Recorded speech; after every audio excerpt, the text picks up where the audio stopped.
Hi guys, this time I'm taking a look at the Rossi L119A2 Neptune. This is the 10.5 inch version in tan, but you can also get this in black. Inside the box you get the usual instructions, which you are going to need if you want to program the MOSFET inside it. You also get an orange flash hider, which I'm guessing is for the American market, and a small bag of 0.25 gram BBs, which surprisingly are good quality, so I would use these in the gun. You also get 2 polymer mid-cap magazines, and of course the gun itself, but surprisingly no jamming rod. So here it is. This is a full metal construction. Apart from the CTR stock and the pistol grip, everything else is metal. Why they couldn't get the stock and the pistol grip to be the same color, I don't know. It drives me crazy. But it is solidly built. There is no flex, there is no play in it. The only downside is the stock itself. It has got a little bit of wobble, which would annoy me. But you have got a 5-position adjustment, and you can lock it into place, which is quite nice. Now the battery housing is found underneath this. You do need to take the stock off to get to it. Inside you're going to have a mini Tamiya connection, and you've got about enough room to fit a small LiPo battery in there. 7.4, maybe an 11.1 if you're lucky, but it does have to fit inside the buffer tube. In front, of course, you are going to have some sling mounts as well, so you've got this on the left and the right hand side, depending on if you're a lefty or righty, just how you prefer it. Now moving on to the M4 body, and it's got the same control layout as you'd expect. You've got your mag release on one side, you've got your safe, your semi, and your auto on the other side. And these are etched in, which is really nice to see. Compared to the Rossi and the Trident on the magwell that are just kind of laser engraved on, these things are not going to fade off anytime soon. Now while you do have semi and auto on this, you do also have a programmable MOSFET inside it. Now you can change it to a semi-lock, so if you wanted to, you could have this as a DMR.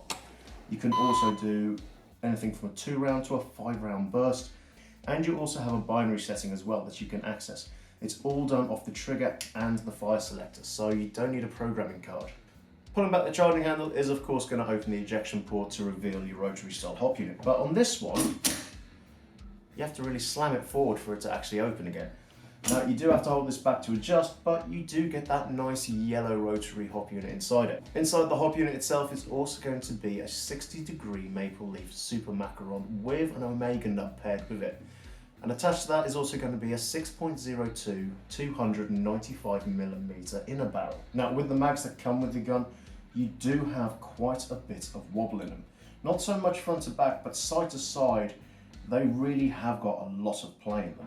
But they do fall out really easily. It's going to make mag changes a lot quicker. Now along the top is also going to be a full-length rail system for your optics with front and rear sights, which are flip up. These are full metal, and you do also have some adjustments on there as well if you want to use it. Front handguard of the gun is an L119A2 style. It's CNC'd and comes in this beautiful bronze colour. And to be honest, it feels and looks beautiful. This does also house a free floating outer barrel inside it, which, if I'm completely honest, has got little to no movement at all. Now on the outer barrel is also going to be your flash hider. This is on a 14mm counterclockwise thread, so if you want to run suppressors or even trace units on this, you have the option here as well. There's not even a grub screw, you can just unscrew this quite easily. For the chrono, I'm using 0.2 gram BBs, and the FPS jumps around. It seems to settle between 307 and 313 FPS, and on a 7.4 volt LiPo, I was getting around 13 rounds a second on full auto.